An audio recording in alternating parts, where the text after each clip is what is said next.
কেউ যন্ত্রণা দিচ্ছে, চুপ হয়ে যান। কেউ অনেক ভালোবাসা দেবার পরও আপনার সঠিক প্রাপ্যটুকু দেয়নি, চুপ হয়ে যান। কেউ আপনাকে অনেক অপমান করছে, চুপ হয়ে যান। কেউ ঠকিয়ে গেছে, চুপ হয়ে যান।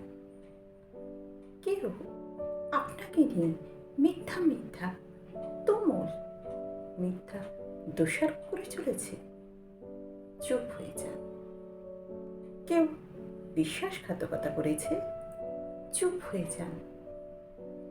এতটাই নীরব হয়ে যান যে সেই মানুষগুলো যেন আপনার ছায়া বা শব্দ পর্যন্ত না শুনতে পায় বা না দেখতেও পায়। একেবারে মৃত হয়ে যান তাদের কাছে। প্রতিজ্ঞা করুন আর কখনো ঘুরে তাকাবেন না। এই প্রতিজ্ঞাটা করতে পারলে আপনি আর কষ্ট পাবেন না। এই যে নিরাপত্তা আপনাকে দেবে এক দমবন্ধ করা আর্তনা, আর অপরপক্ষকে দেবে চরম আফসোস।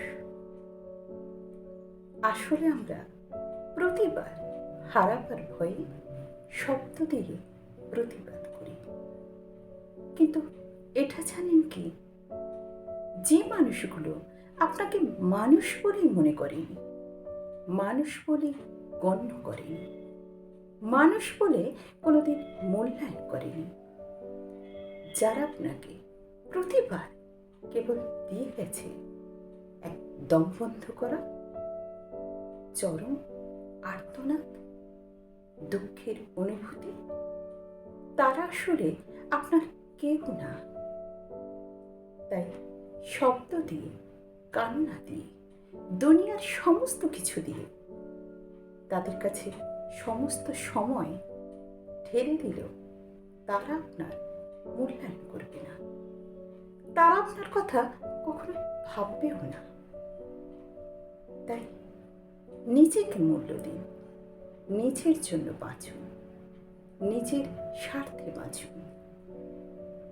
আপনার একজন সৃষ্টিকর্তা আছেন, আপনার সমস্ত দুঃখ, কষ্ট, চাওয়া পাওয়া সমস্ত কিছু ওনার কাছে জানান। দেখবেন সমস্ত সমস্যার সমাধান উনি করে দেবেন।